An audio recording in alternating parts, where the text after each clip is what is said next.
Good morning, good afternoon, and good evening, everyone.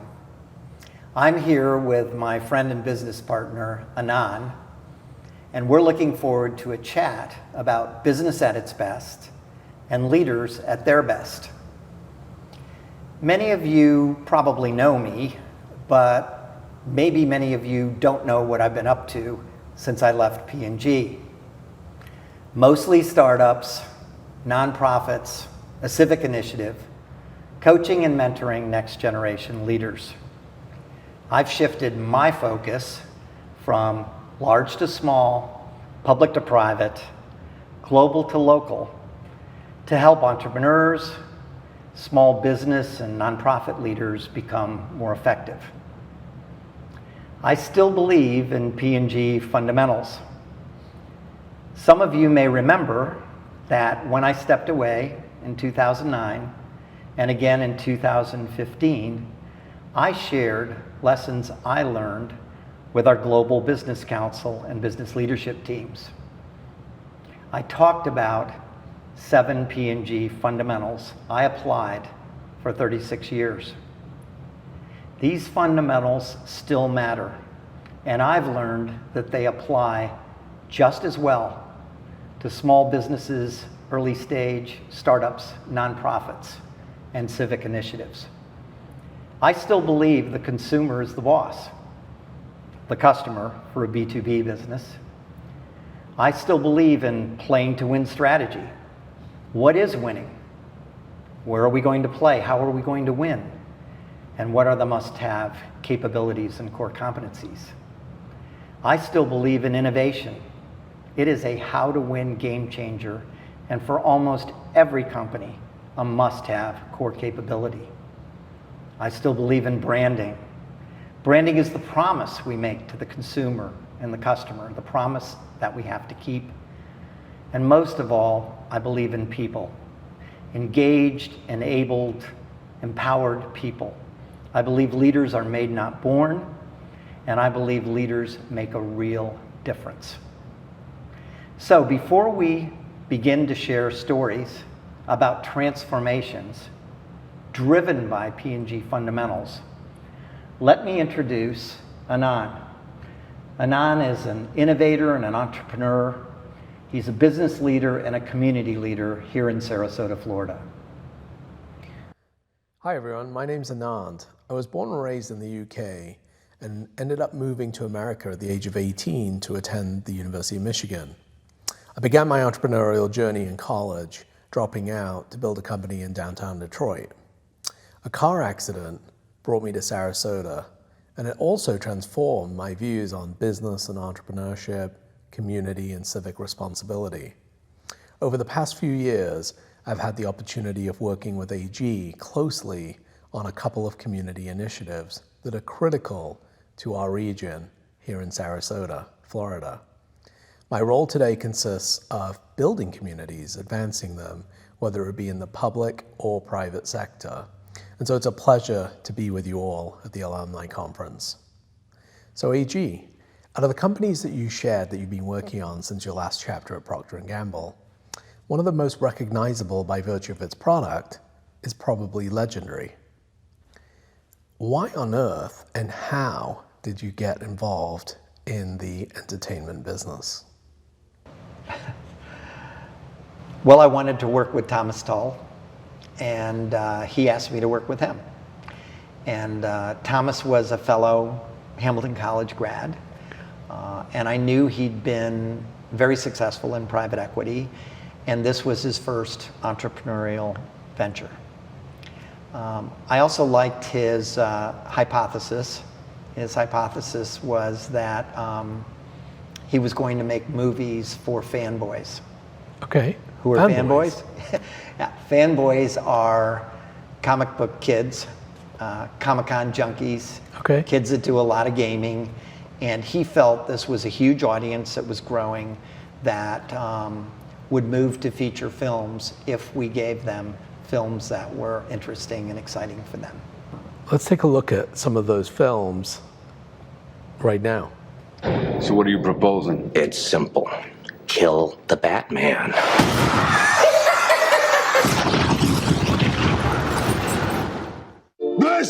is Sparta!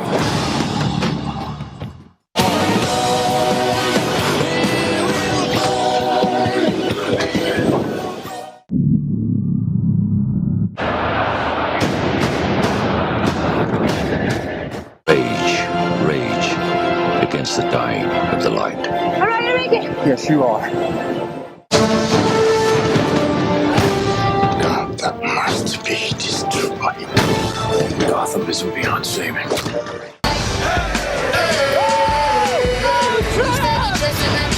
Now this is Vegas. Here from the human mind can build cities. Give me a number on my back, and I'll give you the guts. I got something to say. We can keep going, man. We can take over the goddamn world. As we've seen, many of these films are really recognizable, but I don't think many people realize they came from the same studio, Legendary. I think that's probably true. Several Legendary films were huge box office successes. I think 4 or 5 were $1 billion to $1.5 billion, which is a huge box office. Many were popular, well beyond the fanboy audience. Many received critical acclaim. Some were unexpected successes. When we did 42, the story of Jackie Robinson, I think that was an unexpected success. As was Straight Outta Compton, which was controversial at the time, and Unbroken, which was a little bit longer movie about World War II, and B-24 pilot who ended up in a prison camp in Japan. But it was interesting. I think after more than a decade of success, the big media entertainment conglomerates couldn't let Legendary run away from them. So Disney gobbled up DreamWorks and Marvel. Others gobbled up other comic book franchises or licensed, the content. And over the next 5 years, there have been a string of box office successes with very similar movies. Comic content, comic heroes. What do you think made Legendary so unique in that period? It obviously wasn't the comic book heroes and the comic book content and making great adventure films with that material. It was the business model. Okay, and the business model was truly unique, and the studios were never able to copy it. They couldn't copy it even if they wanted to. We were focused 100% from private equity. We outsourced partnered all of our production. We outsourced partnered our director. Okay. And together we chose the script. Okay. Wow. We outsourced partnered our distribution and marketing. So basically we had a team of about a handful of people that were sitting at the center of this Legendary orchestra, and we were running a network partnership. And as a result of all of that, we were extremely efficient, and our margins of profit levels were 2 to 3 times the studios. So I guess that's why we eventually sold, and we sold to the highest bidder. We sold to Wanda in China. Legendary and Thomas were so strong on virtually all of the fundamentals: leadership, strategy, disruptive, fanboy, consumer target, innovation in the product, the movies, and especially the business model, and interestingly, innovative productivity, which drove a huge piece of the growth and value creation. So Legendary was founded by Thomas, who was a seasoned private equity executive. Right. And this was his first entrepreneurial adventure. Another company that you've worked very closely with young entrepreneurs and day one type ideas was Snap. Tell us about how you got involved in that. Snap was all about the kids, right? I joined Snapchat literally the month after I left P&G the second time, retired. Okay. In 2016, summer of 2016.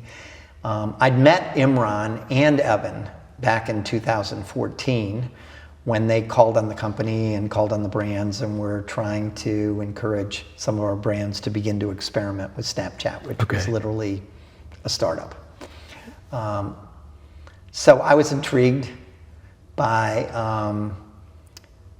Evan, and I was intrigued by Snapchat. You know, it's kind of like the movies.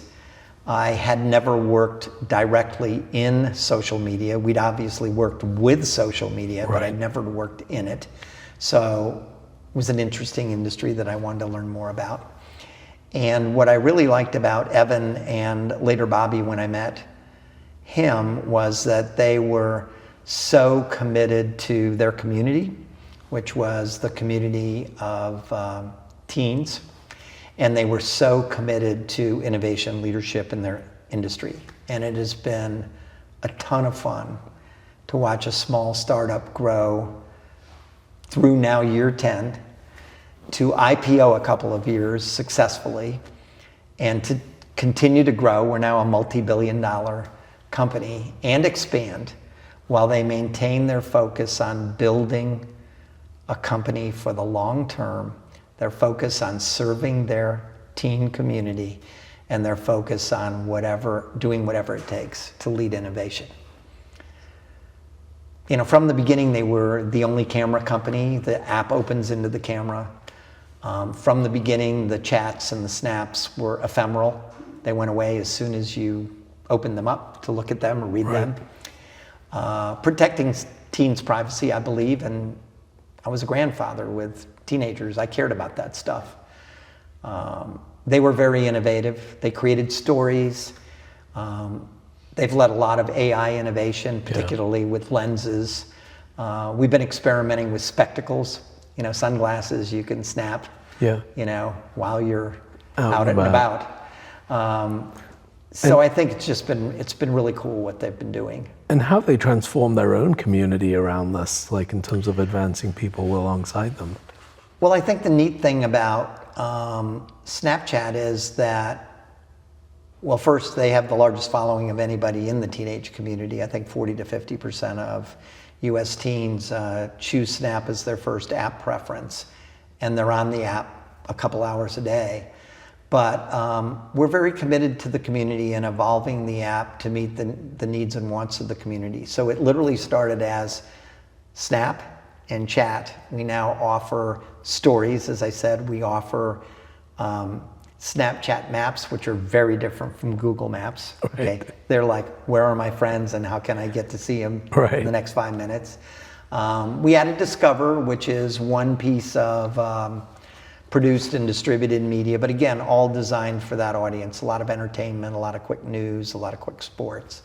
But it's all designed to continue to innovate to enhance this community's experience. It's been a privilege, it's been a pleasure to work with young entrepreneurs who are so innovative and so committed to their community. You know, Snapchat or Snap is a great brand name, and the ghost is a great logo. Snap perfectly describes the user experience. Open in the camera, take a snap. And the ghost emphasizes the benefit of ephemeral chats and snaps that go away as soon as you look at them. It's just a great piece of branding. Evan and Bobby did an amazing job with the fundamentals. A strategy that was unique in the social media space. A real focus on the teen community they served. Incredible innovation leadership in their category.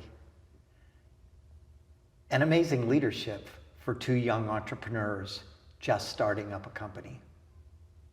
So from Snapchat, which was founded by two Stanford undergrads, you've also worked with two female entrepreneurs who are in their second careers, but their first chapter of entrepreneurship. That's right. And that would be Figs. So tell us about Figs. What is Figs? Well, as you mentioned, Figs is one of the very few startups founded by two women entrepreneurs, both of whom, Heather was at Lululemon and Trina was, I believe, at one of the investment banks in New York. So both of whom had successful careers before they decided to partner on this opportunity. And the cool thing about this one was that they spotted an unmet need, an unarticulated need, and a wide open market that was ready for the taking. In this case, the market was apparel for professional healthcare workers. The current uniform was scrubs. Right. Scrubs are ugly, uncomfortable, they don't fit well. They're just an awful, generic uniform alternative. And Heather and Trina saw the opportunity to create real apparel that would better serve, the needs and wants of healthcare professionals who work long hours every day. So they created the Figs brand, and they developed technically advanced fabrics and apparel for healthcare professionals that delivered, unmatched comfort, real durability, a lot of function, breathability, stain resistance, right. Odor resistance, and style. And the other thing they did is they brought a totally different business model to this category. Scrubs were sold in dingy retail stores and strip malls, okay? Figs apparel is sold only online. It's marketed only online. All the design and sourcing are partnered. All the marketing and selling is done directly on the Figs digital platform, which provides a convenient, easy to use, even delightful shopping experience. So the result was a transformation. And they successfully IPO'd this last summer. They've achieved a stock price in a very short amount of time that's twice the initial offering price. Figs is one of the few IPO companies that was actually turning a profit and flowing cash when they went public. And if you step back, what Heather and Trina really did, what Figs really did, was they spotted this unarticulated, unmet consumer need, and they delivered both a product and a shopping experience innovation that was delightful. This is what we used to call at P&G classic first and second moment of truth innovation. That's awesome. It was very cool. So we've just heard about 3 organizations where you've created great value for the business and its stakeholders. But as you well know, and I know well, business isn't just about growth and value creation, it's also about community too. I'd like to talk a little bit about some of the community initiatives that you've been involved in, starting with the one that you led, and that's 3CDC in Cincinnati. P&G and I were doubly challenged in 2000 and 2001. We had 2 crises on our hand.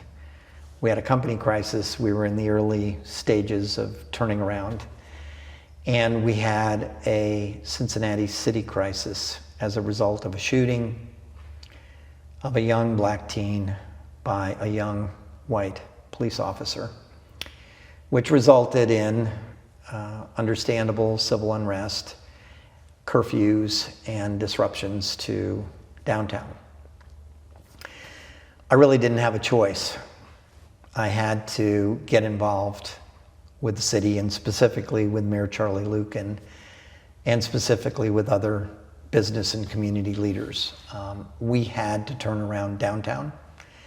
It was not only good for business, but it was essential for our citizens for whose home, it was their home. So, we decided that we would form a public-private partnership with the city, and that the private partner would be something we created and called Center City Development Corporation, 3CDC. 3CDC's responsibility was to be the development partner of the city to reinvigorate the center business district, the core of the city. What 3CDC enabled us to do was bring a lot more resources and talent against the problems that we were trying to solve. We raised a lot of money because we were a private nonprofit, and we raised the money from businesses that were investing in their city, and in addition, from government at all levels, city, county, state, and federal.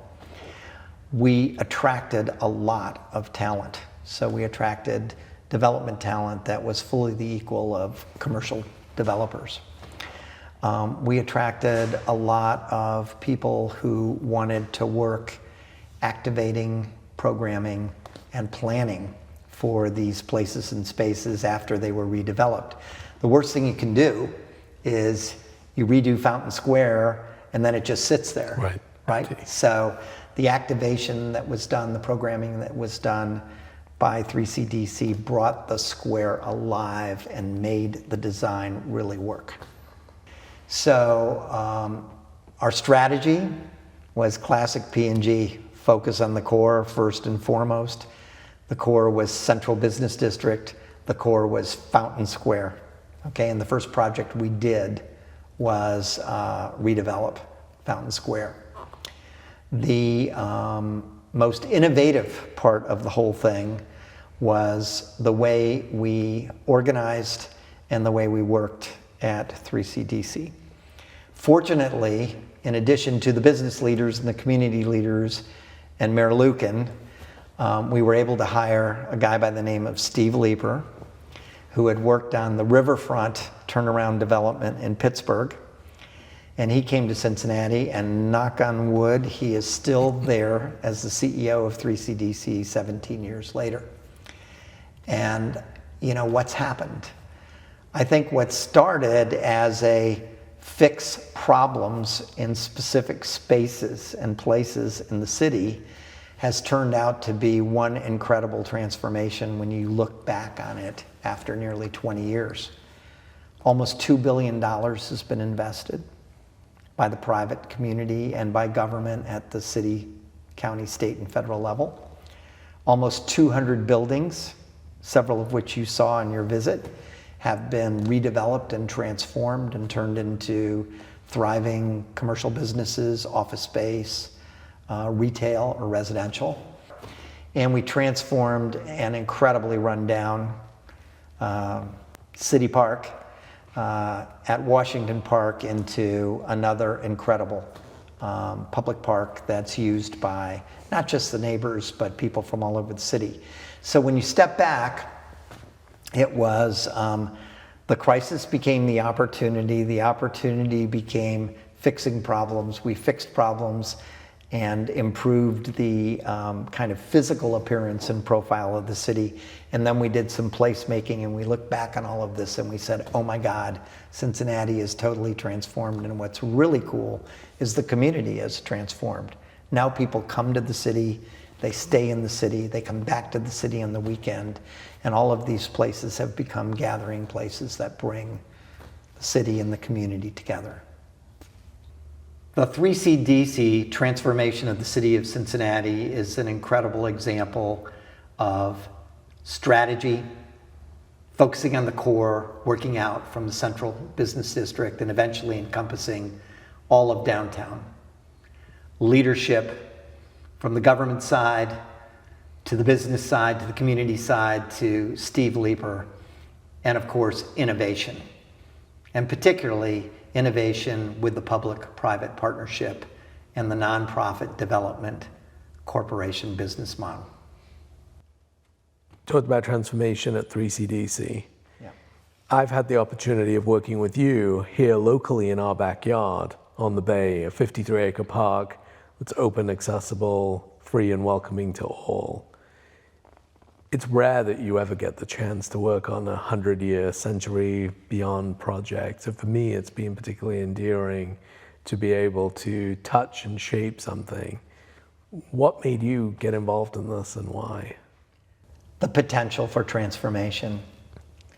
From the beginning, this has been a transformation in every possible way. From the beginning, I tried to apply every one of the fundamentals that I learned at P&G and some of the stuff I learned at Legendary and Snap and 3CDC to this incredible project, this incredible civic initiative here in Sarasota. The consumer's been the boss from the beginning. You've been a big part of this. We've engaged with the community. We engaged with the community in every way.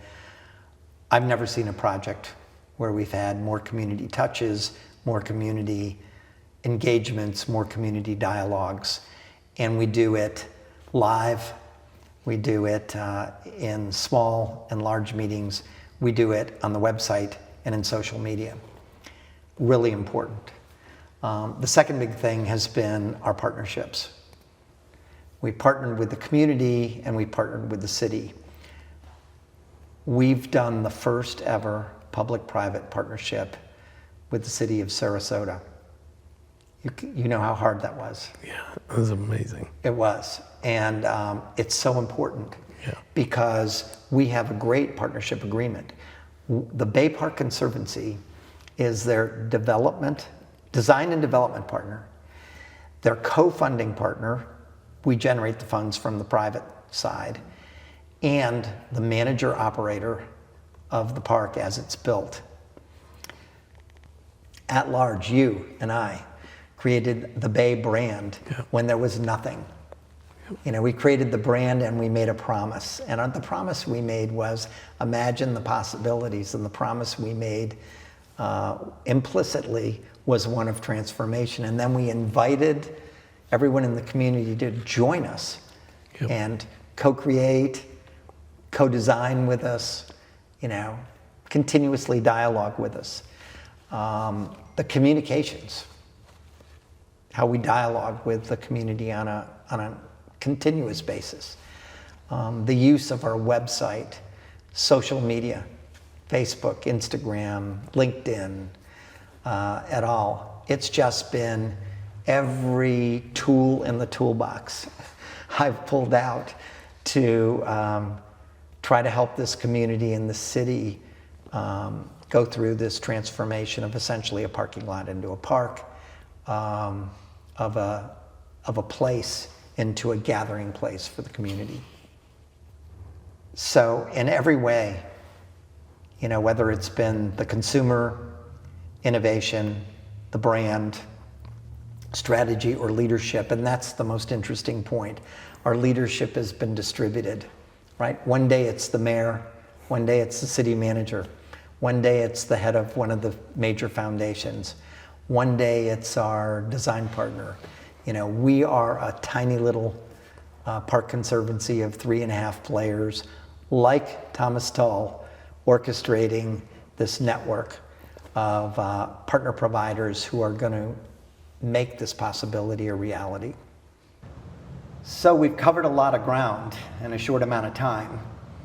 3 startups in 3 very different industries with 3 very different kinds of leaders.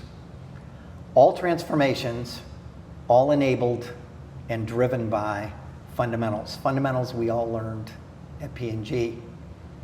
We talked about a couple of civic initiatives, the turnaround and transformation of Cincinnati, and one that's just underway, the Bay here in Sarasota, where we have tried to apply every single one of the 7 fundamentals. I know many of you, when you leave P&G, move into smaller and medium-sized businesses, maybe even join startups, maybe even decide that you want to be the entrepreneur that does the startup, or move into nonprofits. And I know some of you are working in government. In all these cases, P&G fundamentals matter, and they work. So I'm hoping that you will be able to take some of what we talked about today and put it to work for you on Monday. And I'm also hoping that you will join the conversation on leadingtowin.com. Share your stories, share your experiences, share your learnings. We want to know what you're doing, and we want to hear more about transformations, business at its best, leaders like you at your best. Thank you all for joining us today. Now back to the GO P&G headquarters in Cincinnati.